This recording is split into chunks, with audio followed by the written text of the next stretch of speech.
Hi there, Sue Hawks with Yes, here with your 2-minute tidbit. I am here to talk to you why you need to really start saying no better. And as someone who named her business, yes, I am the last person who should be teaching you other than I've had to work really hard and it's still a work in process. I will tell you that it took the holidays to get me on a journey of learning to say no, but I am still on that journey, friends, and it's going to take a while. As we approach the new year, I'm sharing this practical tool that has helped me stay on track along the way. And it actually took me longer to invent it and create it and learn how to do it than it does to actually say no these days. But I needed to do it because I wasn't good at it.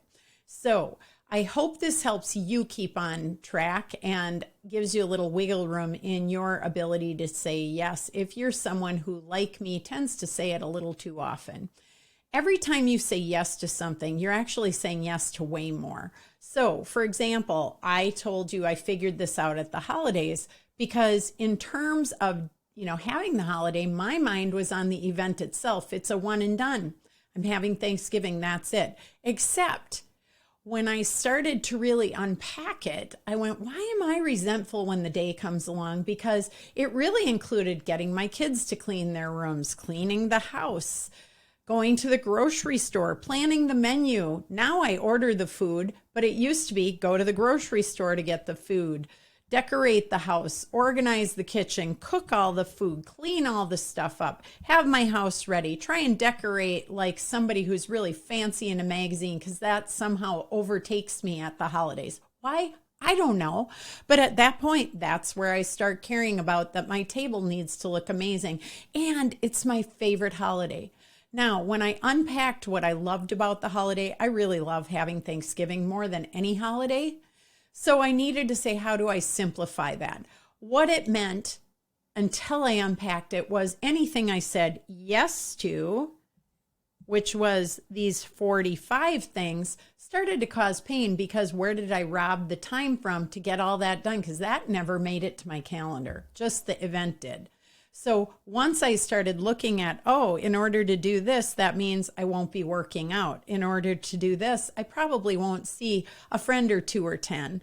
In order to do this one, it means I'm going to have a few fights with my kids unless I develop a way to keep them on track so that it's not forcing them to do something at the last minute that they're not really bought into, et cetera, et cetera. All these things made it less and less fun to do the event when in fact I really wanted to do it. So what I had to do was slow down and say, what am I willing to rearrange and what do I need to say no to in order to do this well? Well, guess what? It was things like grocery shopping. And back in the day when I figured this out, we did not have Instacart. We did not have grocery delivery. We had not had a pandemic. So it was a bigger task to do that. But I found a service that would get me the basics and it took away hours of work.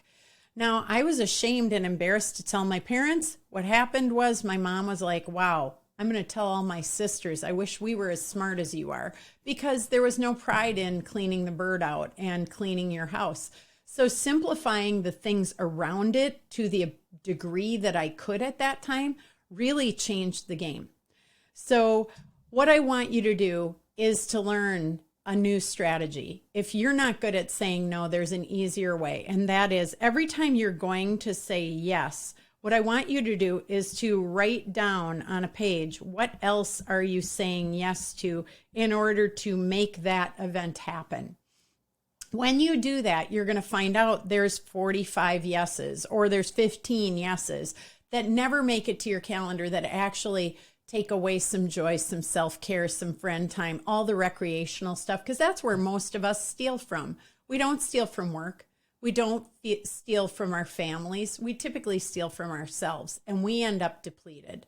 Learning to say no and stick with it means learning to pause long enough to say, can I get back to you? And then do the evaluation of what are you saying yes to and what, in fact, are you saying no to that you may need, want? And is there another solution? Can it be delegated? Can it be automated? Can it be simplified? Can someone else do it? Can you trade services? all kinds of ways to start to strategize about whether that yes is worth it.